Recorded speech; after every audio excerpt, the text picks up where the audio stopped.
So the concept of reciprocal lattice was introduced by P.P. Ewald, as I mentioned earlier, as to what to overcome the difficulty faced in order to find out the interplanar spacing D between various parallel planes of the lattice points.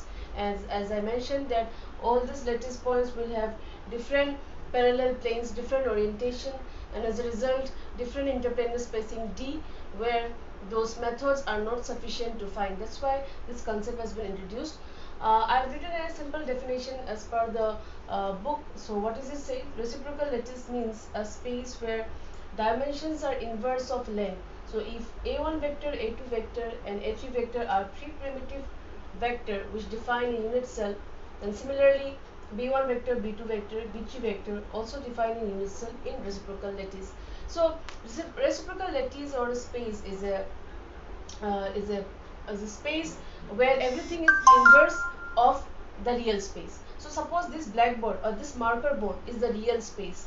So in this real space, the dimension of this, the length of this marker board, say 10 centimeter or 15 centimeter. So in reciprocal space, it is going to be 1 by 15 centimeter. So what I mean to say, I'll give you a short YouTube video, animated video, where everything is given in the form of picture. A pictorial view has been given about the reciprocal space, and in the bottom you will find some lines, some descriptions being made, so you will easily understand what is it all about. That is a very nice video, because theoretically it is quite difficult to understand for the beginners that what this particular thing is actually talking about. But theoretically we have to, if you want to write something on the topic, then you must go through all this and you must know all this. So reciprocal word itself tells you it is something inverse. Okay, so which means to say that in the real space, if you have a crystal in the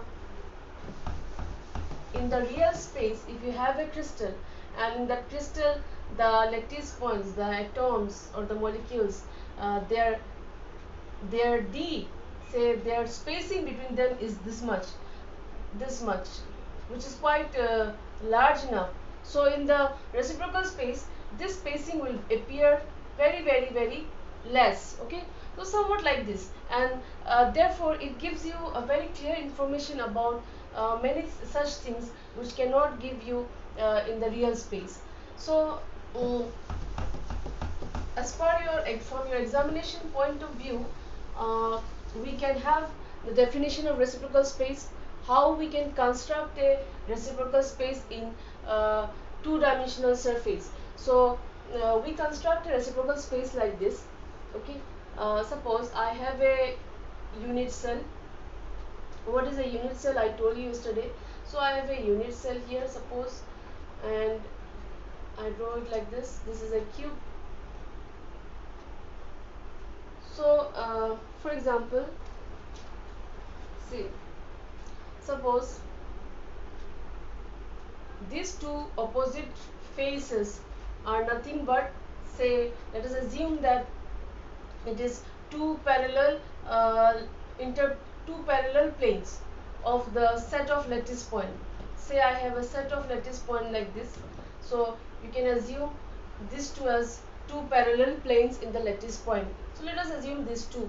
So if they have a length, say, let me suppose what I wrote. Okay, HKL. Here also HKL. Sorry, HKL, and the distance between them will be nothing but D. In the suffix I will write HKL. So D means what? Interplanar spacing. You see, as I said, these two faces are nothing but the parallel planes of the lattice point. If I have these two parallel planes of the lattice point, then the interplanar spacing will be D. If the parallel planes are like this, then the interplanar spacing will be D like this. So this is what my unit cell is.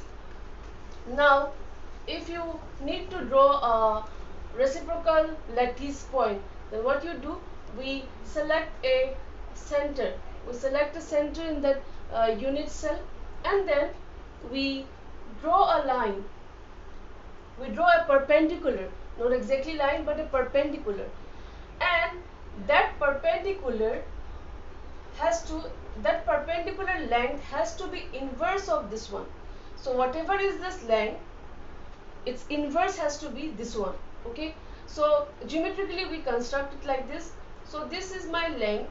So when I try to draw a perpendicular from the center, this length of this line will be written as 1 by DHKL, and at the end you will put a point. Similarly, from here also I draw another perpendicular. So that perpendicular length has to be inverse of this, and then I draw a point. So likewise, you can draw large number of this perpendicular lines where you can put a point at the end, and this set of points, are nothing but the lattice points. Okay, sorry, reciprocal lattice. So geometrically it is said that, theoretically it is said that this set of points are nothing but the reciprocal lattice point. So detailed notes has been already given, and so I'll provide you in the PDF form. So whatever I told you here, it is there in the notes. So if it comes in the exam, you should not face any problem in writing. So the construction goes like this. This is the simplest way. Different books are giving different way of explanation, but for you engineering students, you don't need to go into much details. So that is, this can be the simplest way of explaining the construction of reciprocal lattice. So how do you explain? You have to draw a cubic cell, unit cell. From the unit cell we select a center. From the center you draw a perpendicular, and that perpendicular length has to be inverse of this, which will be in the form of 1 by D or 1 by DHKL. And likewise, at the end you will put a point, and similarly you can draw many such perpendicular lines where at the end you have to provide a point, and this set of points will be your reciprocal lattice point. So this is how you construct a reciprocal lattice.